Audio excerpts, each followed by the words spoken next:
Okay, now, we have broke down 5 of the tribes, and we made a statement that the Negro tribes, Judah, Benjamin, and Levi, ran into Africa in 70 AD, running from Roman persecution.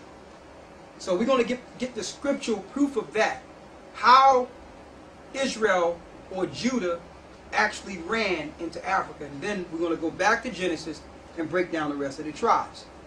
Let's go to Luke 21 and 20. Read that. And when you shall see Jerusalem compassed with armies. So Christ said, when you shall see Jerusalem compassed with armies, so that was a high occupation of Roman centurions within the land of Israel. Read. Then know that the desolation thereof is nigh. That's the desolation spoken of in Daniel. Go ahead. Then let them which are in Judea flee to the mountains. Flee into the mountains.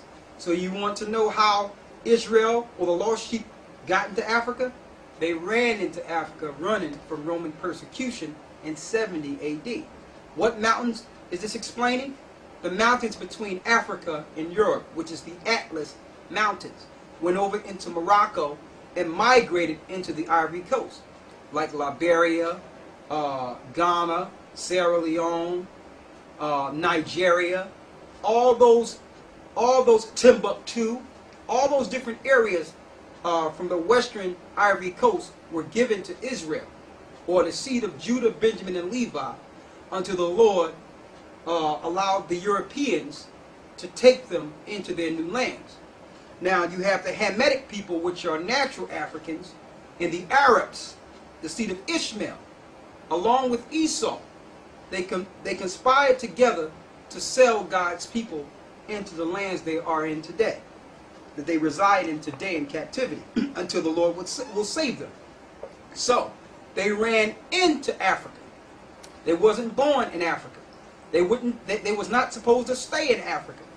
They were there for a period of time. Now, go to Revelations 12 and 12. Africa is not the motherland. That's another false teaching. Okay?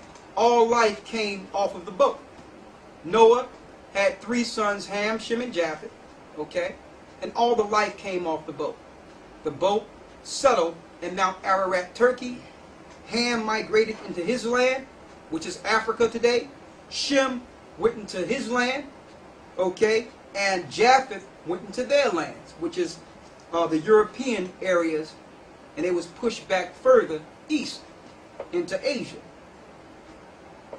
Read Revelations 12 and 12. Therefore rejoice, ye heavens, and ye that dwell in them.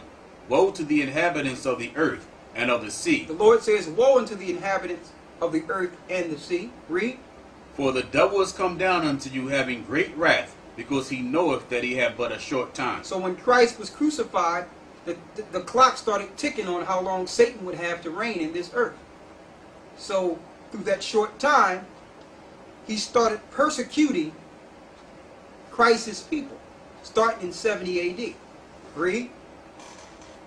And when the dragon saw that he was cast unto the earth, he persecuted the woman which brought forth the man-child. Who was the woman that brought forth Christ? Israel. That's the woman. Read. And to the woman were given 2 wings of a great eagle, that she might fly into the wilderness. She flew into the wilderness. That was Israel running into Africa, fleeing from Roman persecution. Go ahead. Into her place where she is nourished for a time and times and half of time. And a time and a half of times is a dispensation of time between the time Israel would fall until Christ would come back and save Israel. That's the dispensation. Now, let's go back into identifying the lost tribes of Israel. We've identified Reuben, which is the Seminole Indians and the Aborigines of Australia.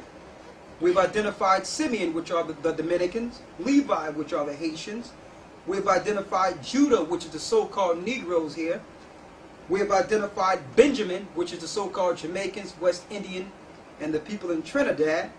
Now we're going into Zebulun, the father Jacob, Israel, letting his children know what will befall them in the last days.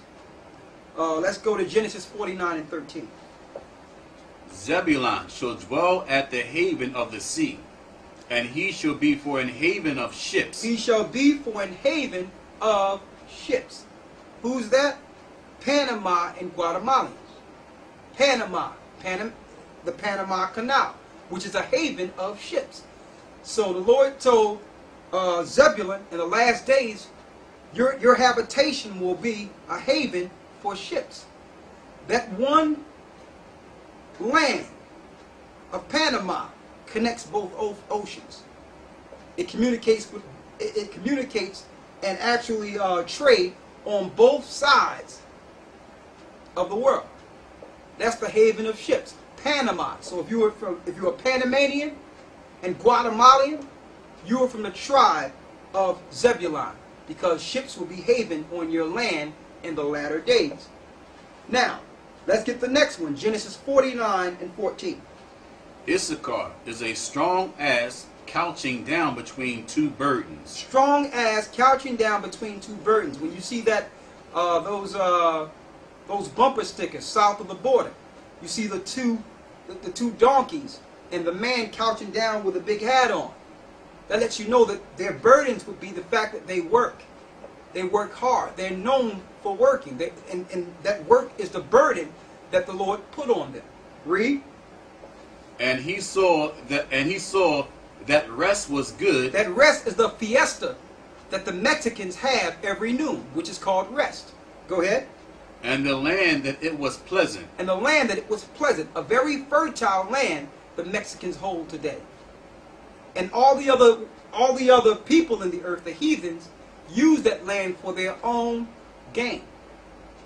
There's no way Mexicans should have to cross the border to feed their family with how rich and fertile their land is.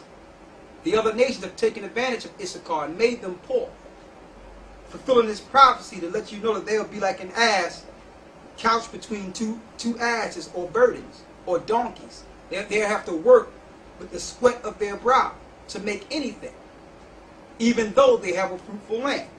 Go to Deuteronomy 33 and 18 and 19. So who is Issachar? The Mexicans today.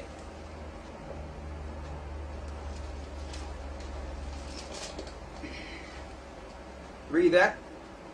And of Zebulun he said, Rejoice, Zebulun, in thy going out, and Issachar in thy tents. In thy tents. That's how they used to travel. In tents. All the Indian tribes over here used to travel in teepees or tents, or what the scriptures call in the Old Testament booths. Booths, traveling in tents. Another defined prophecy to show you who the children of Israel are here today. Now let's go to Genesis 49 and 16. Dan shall judge his people as one of the tribes of Israel. Dan shall judge his people as one of the tribes of Israel. Now we know that Dan was the smallest of all the tribes of Israel.